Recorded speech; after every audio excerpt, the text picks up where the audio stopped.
There goes my beach, which I thought I had to myself until 11 o'clock last night. Just about to hit Tocumwal. Yesterday I had my first mini meltdown. It is amazing how good a good night's sleep can make you feel. So big news today. Big news! I hope the river's not rising really quickly. I'm gonna get really wet if that's the case. Yowies really don't exist. I'm just soaking up the last of this sun before the weather hits.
Well, it's 8:30 I think. Let's check. It's exactly 8:30. So this is the earliest I've taken off in quite a long time. And there goes my beach, which I thought I had to myself until 11 o'clock last night, when these 3 utes showed up and had a huge party. So yeah, didn't get much sleep last night thanks to them.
Okay, so just about to hit Tocumwal. I've got to go another 6 or 8 kilometres past to get to the caravan park.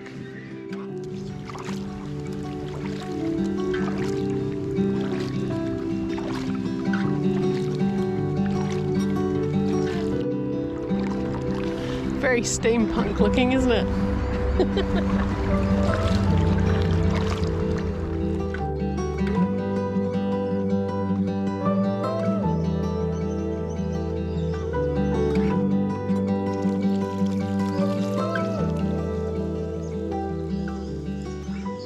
Can you imagine getting that in place? It's not far now until I get into the caravan park that I'm aiming at for tonight. It's only about 11 o'clock, so I've made really good time. I'm going to have a lot of time to get myself sorted today before I take off again tomorrow. It feels a bit strange only staying for one night, but at the same time, I'm going to sleep so well tonight. I am tired. I'm quite tired, and I'm really starting to get quite hungry. I think the exercise inducing not hungriness is wearing off. I'm just Seems to be a little bit hungry all the time now. I get to pull in at a beach today. However, it is probably at least 1 kilometre from the actual reception desk. So I'm going to have to go for a bit of a walk when I get in to get the key for the amenities block, and then I can start washing clothes, which I stink today. I've been wearing this shirt for 4 days, so it's a bit pongy.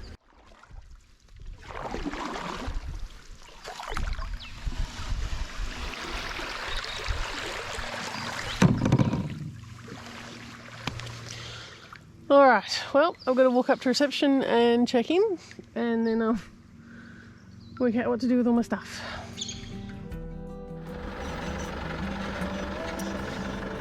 That afternoon I met River Angels Colin and Deb.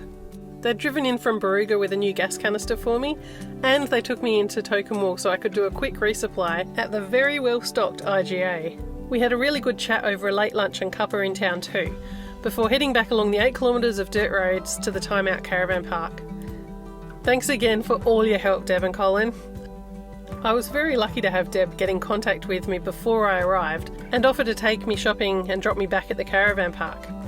If you're coming through this stretch of river and you don't have anyone with a car to help you out, I'd recommend stopping in Tocumwal for lunch and doing a quick resupply, then getting back on the river and camping in one of the many gorgeous beaches downstream. There really doesn't seem to be much riverside accommodation in this town. It's a lovely little town. The RGA, the pub and the cafes are all really close to the river, so it'd be a short walk after an easy takeout.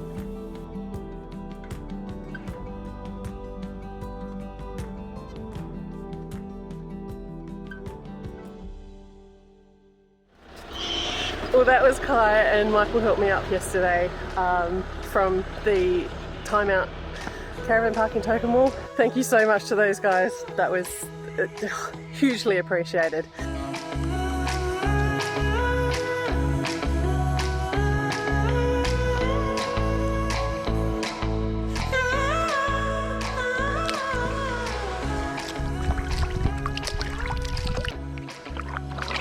It is amazing how good a good night's sleep can make you feel.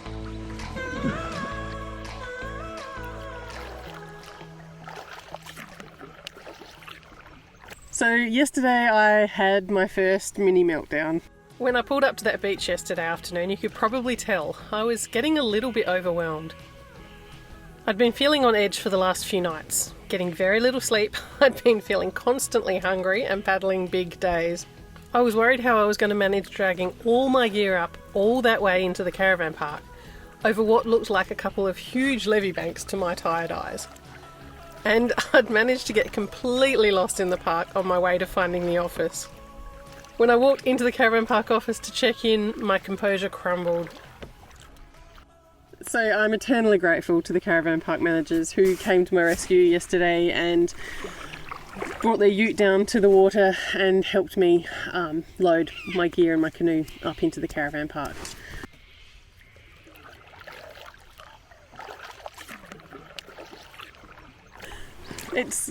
It's odd that even though I'm fully loaded at the moment for a 6-day trip, I've actually got less gear or less weight and less bulk than I had when I took off.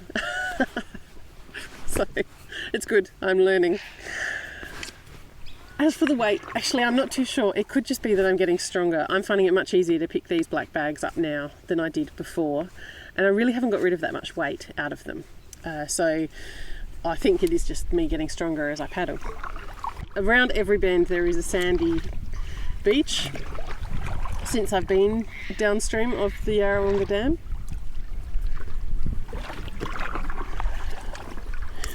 That's been both a blessing and a curse.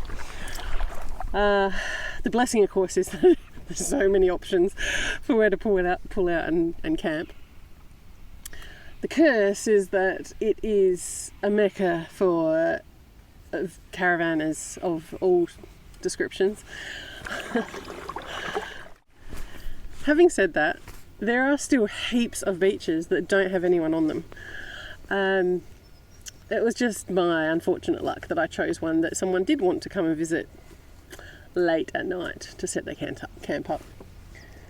I mean, pulling your boat out on sand is fantastic because not only for emptying your boat, but more importantly for packing it the next morning. It is just nice to be able to walk next to your boat and put stuff in easily. This is an interesting little shack on the edge of the river. Kind of a Robinson Crusoe affair.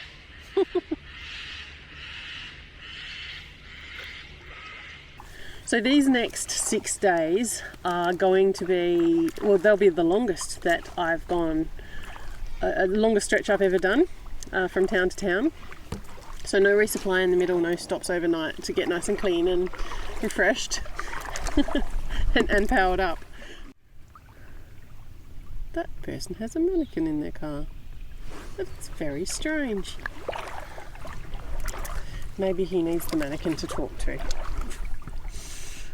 So it's Sunday today, and it is lovely to see so many people packing up their campsites and going home today already. It means finding a campsite is going to be a lot easier this afternoon, and it also means the rest of the week is going to be less busy than it has been the last few days. It tends to pick up on Thursdays. Obviously people are taking Friday off of work to come up here, so yeah, Thursdays and Fridays are somewhat busy, and then Saturdays are just ridiculous, and then Sundays it all starts quieting down again. So this is my favourite time to be on the river. Oh my goodness, it is cold in the water, and there are some teenage people having a swim. They're mad. A floating table and chairs. That's cool. So big news today. Big news. 500 kilometres done.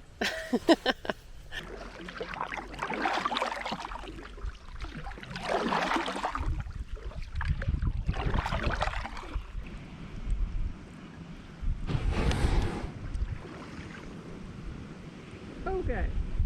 Right, well, this will do for lunch. So I'm just going to have a quick makeshift lunch. It's just a few of the bits and pieces that didn't fit in my food bag that, you know, would do as lunch. Just sitting here looking into the river. It's quite shallow, but you can see all the ripples that have been created underwater from the moving river. It's just astounding how clear the water is up here. It really is. It just must mean that there's less carp.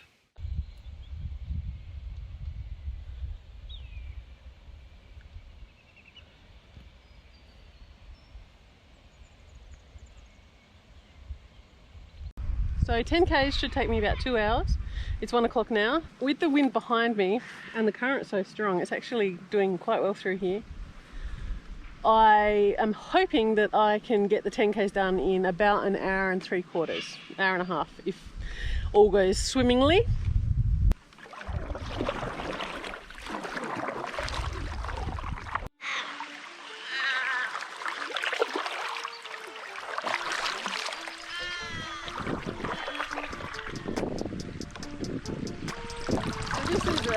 Unexpected. Thankfully, it looks like I can get through. God, let's hope. Yep.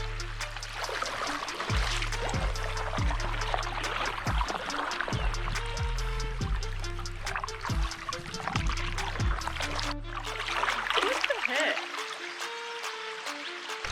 This is crazy. This was worrying me.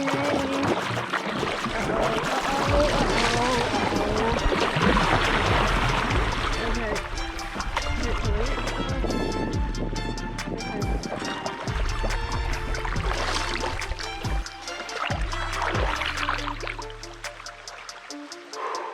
Right.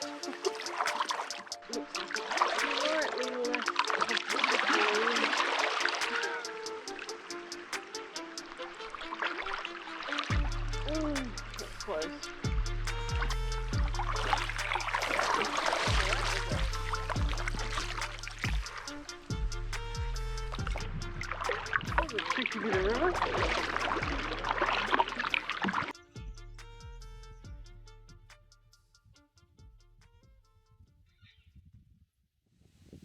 There's a turtle under there. Can you see it? Just about on top of him. This is the little makeshift path I've made myself for tonight. It's a bit muddy. Ugh. Oh, just yuck. Oh well. Everywhere there's sand there is mud because the water is obviously down at the moment. I'm high enough that if the water does rise, I'm not going to be sleeping in the water. Just, unless it rises an awful lot, and I can't imagine that'll happen in one night. So I'm just going to settle in, get my dinner ready, and hit the hay pretty early tonight. I don't have good reception here, and I probably won't for the next couple of nights. Korean mild noodles tonight with some mushrooms and the dehydrated veggies that came with it. Very simple meal tonight. Oh, I'm going to wolf it down and head into my tent before the mozzies get too bad. I just looked up after playing on my phone for a bit, and I've got a frog on the top of in the tent. But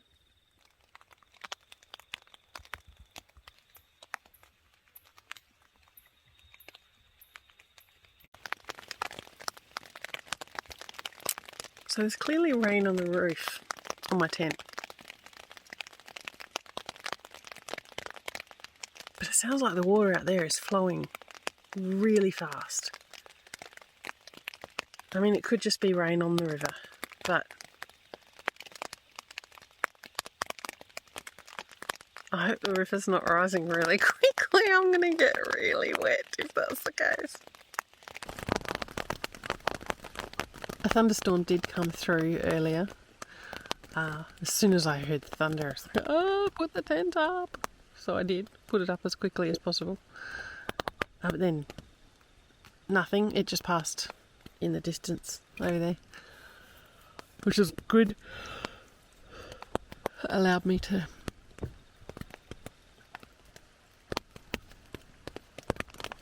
cook my dinner and everything in the dry.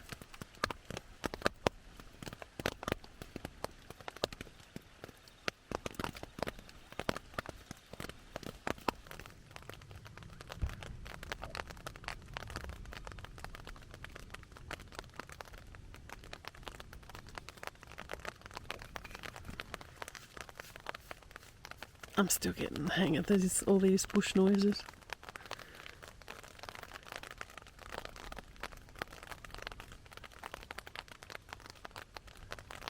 Anyway, who knows? So I think I'll actually only be paddling 2 more days into Picnic Point. I'll only stay there one night.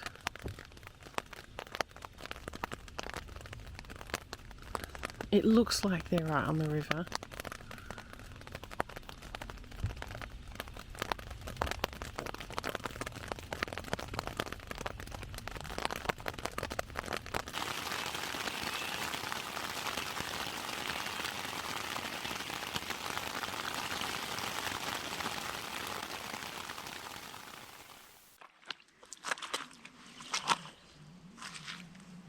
All right. Well,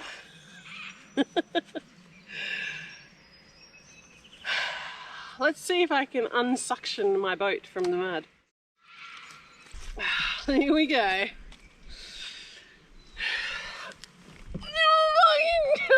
Oh my goodness. Yep, no.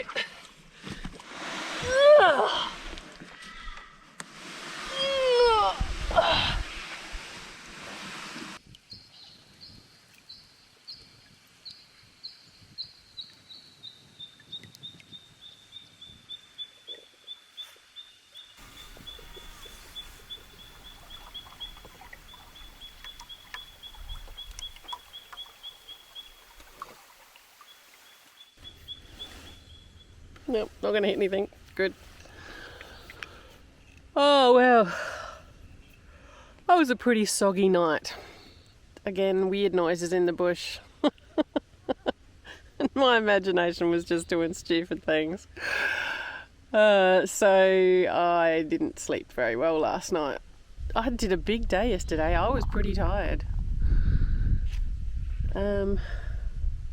Yeah. Anyway, I'm really tired this morning. So this is the Barmah forest. There's a lot less people here. It is Monday as well, so there's likely to be less people on the river anyway. And I'm not sure if you can hear it, but there's so much bird sound. So many bird calls in the morning. Actually, there was late at night as well.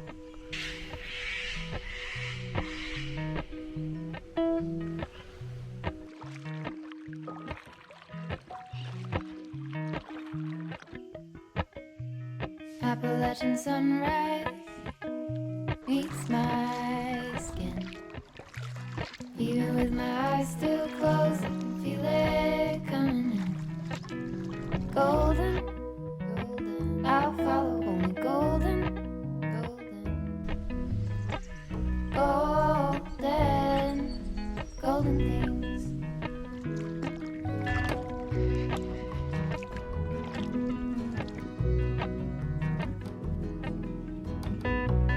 Mountain laurel high fives for miles in spring. Rainbow trout and hummingbird wing. Golden, I'll follow only golden, golden, golden things. Gold hair, gold rings, gold leaves, gold anything, golden, I'll follow only golden, golden, golden things.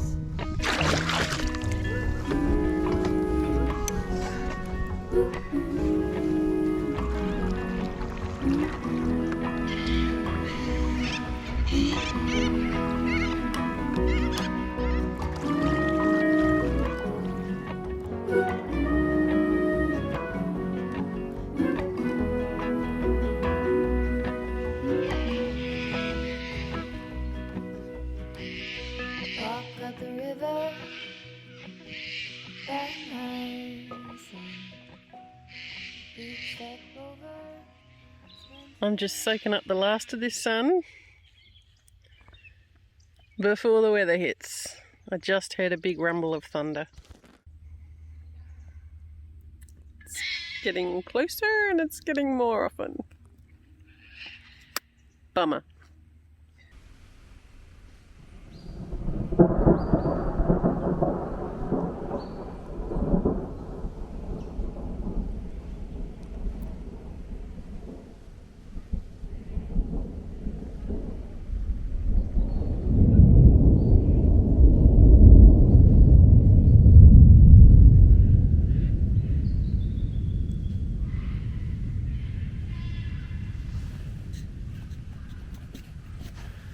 That was the closest one yet.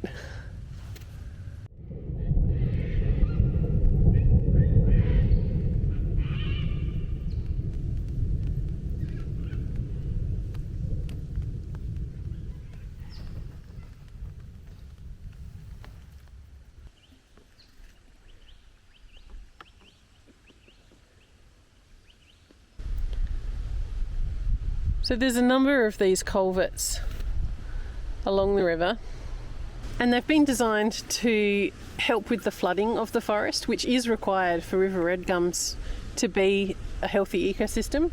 They do need to flood every few years. But the land behind the actual riverbank is quite a bit lower than the river bank itself. So all that's required is that a few of those culverts put into the river bank or the levee bank, and every now and again they open up the gates and flood the forest. It looks like I probably will finish at about 3 o'clock today, which bodes well for my tent drying out, so long as it doesn't rain.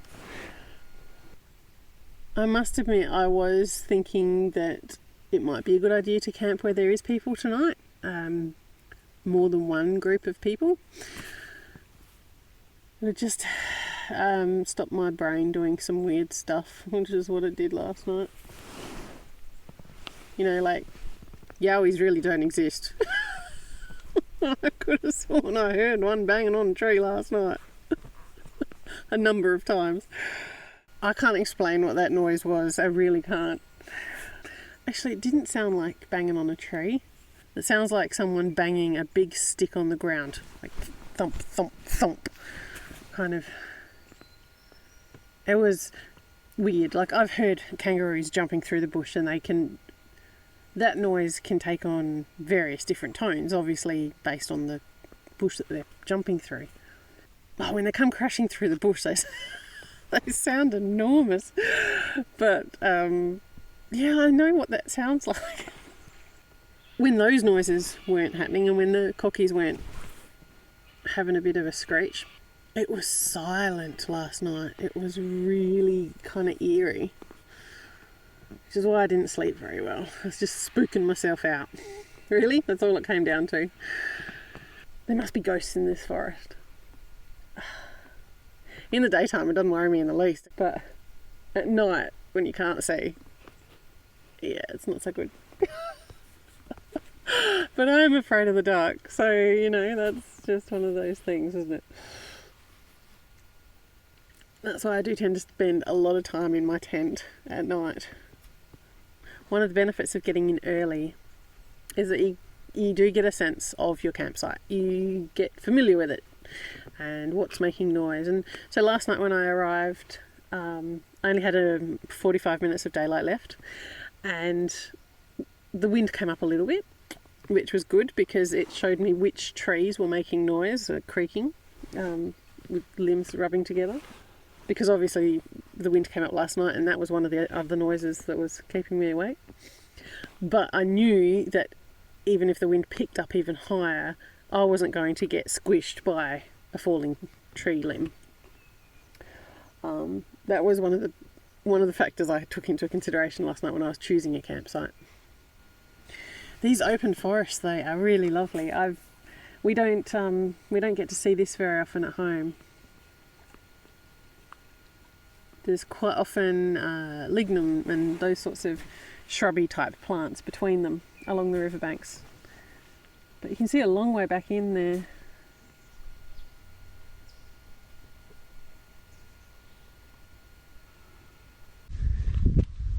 Those rain clouds are looking pretty threatening. So my canoe is down here on this little muddy beach. It's not too muddy, which is great. There's a nice little stack of firewood there, which I'll be using tonight, just for a quick little fire. I'm not going to cook on it. So I've put the tarp up over the tent in case it does rain tonight. It certainly looks like it's going to. I'm so tired. Let's just hope I don't have a yowie visit tonight.